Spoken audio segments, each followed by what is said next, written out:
வணக்கம். இது பிராண்டி செய்திகள். கோவை தெற்கு தொகுதி எம்எல்ஏ வானதி சீனிவாசன் 2026 தேர்தலில் தொகுதி மாறப்போகிறாரா? கோவை தெற்கு பாதுகாப்பானதாக இல்லையா அல்லது கட்சியில் அவருக்கு புதிய அசைன்மெண்ட் கொடுக்கப்பட்டுள்ளதா?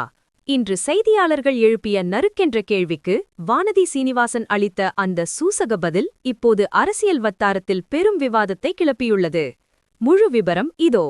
சென்னையில் இன்று நடைபெற்ற பாஜக நிர்வாகிகள் ஆலோசனை கூட்டத்திற்கு பிறகு செய்தியாளர்களை சந்தித்த வானதி சீனிவாசனிடம் 2026 தேர்தலில் நீங்கள் மீண்டும் கோவை தெற்கிலேயே போட்டியிடுவீர்களா அல்லது கொங்கு மண்டலத்தின் வேறு தொகுதிக்கு நாரப்போகிறீர்களா என்ற கேள்வி முன்வைக்கப்பட்டது.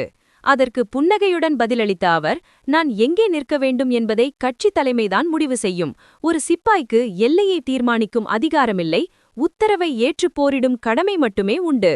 கோவை தெற்கு மக்கள் என் மீது மிகுந்த அன்பு வைத்துள்ளனர். ஆனால் தாமரை எங்கே மலர வேண்டும் என்பதை டெல்லி மேலிடம் முடிவு செய்யும் என மிக சூசகமாக பதிலளித்தார். அவரது இந்த பதில் அவர் தொகுதி மாறுவதற்கான வாய்ப்புகள் அதிகம் இருப்பதை உறுதிப்படுத்துவது போல் அமைந்துள்ளதாக அரசியல் விமர்சகர்கள் கருதுகின்றனர்.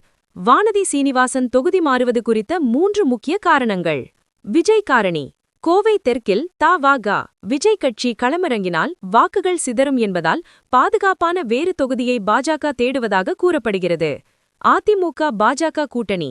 ஒருவேளை அதிமுகவுடன் கூட்டணி அமைந்தால் கோவை தெற்கு தொகுதி யாருக்கு என்பதில் கடும் போட்டி நிலவ வாய்ப்புள்ளது. பொள்ளாச்சி அல்லது திருப்பூரின் ஏதேனும் ஒரு தொகுதியில் வானதி சீனிவாசனை நிறுத்த பாஜக தலைமை ஆலோசித்து வருவதாக தகவல். வானதி சீனிவாசன் மீண்டும் கோவையிலேயே களமிறங்குவாரா அல்லது அவரது சூசக பதிலுக்கு பின்னால் ஒரு பெரிய தேர்தல் வியூகம் மறைந்துள்ளதா? பொறுத்திருந்து பார்ப்போம். 2026 தேர்தல் களம் அனல் பறக்க தொடங்கிவிட்டது. தொடர்ந்து இணைந்திருங்கள். இது பிராண்டி செய்திகளுக்காக உங்கள் ராகினி.